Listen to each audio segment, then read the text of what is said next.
ফেসবুকে আর ইউটিউবে ঢুকলেই শুধু দেখি চোখের সামনে একটা রেসিপি ঘুরপাক করে, আর সেটা হলো ভাইরাল রেসিপি। আর সেটা আমার হাতে দেখেই বুঝতে পারতেছেন কী রেসিপি, সেটা হলো কাচের পায়েসের। তো ভাবলাম কেন না এখনও আমি এটাকে বানায় একবার ট্রাই করি আর সেটা আপনাদের সাথে আমি শেয়ার করি।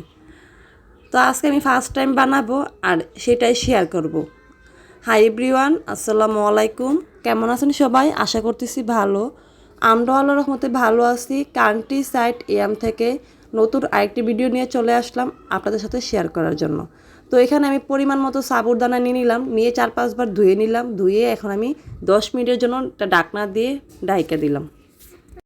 তো চুলায় আমি একটা পাতিলা বসাই দিলাম, আর পাতিলার মধ্যে পরিমাণ আমি আধা কেজি দুধ দিয়ে দিলাম জাল করার জন্য।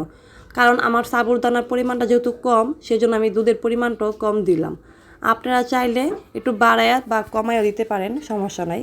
তো এখানে আমি 10 মিনিটের জন্য যে ঢাইকা রাখলাম সাবুদানাগুলা, সেটা কিন্তু নরম হয়ে গেছে। এখন এটাকে আমি ভালো করে মতে তারপর গুল গুল মিষ্টির মতো করে শেপ দিব, ছোটো ছোটো করে।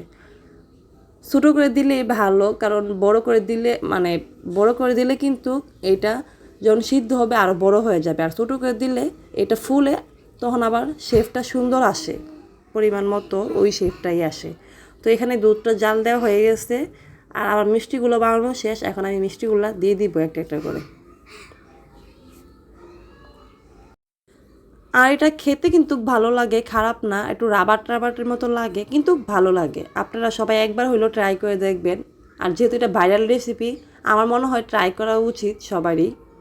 আর খেতে কিন্তু মজা লাগে, আর একটু কেমন যেন একটু খেলে বুঝতে পারবেন আর কি।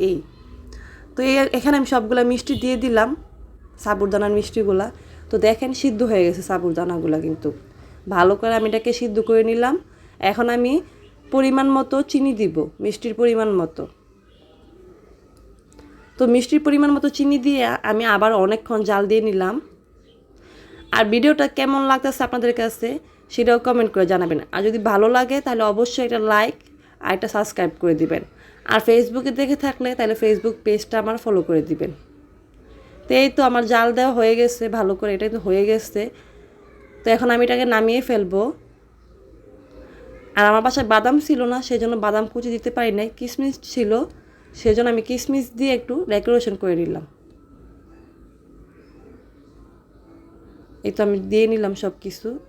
তো কেমন হলো ভিডিওটা সবাই একটু কমেন্ট করে জানাবেন। তো ভালো থাকবেন সবাই, আল্লাহ হাফেজ।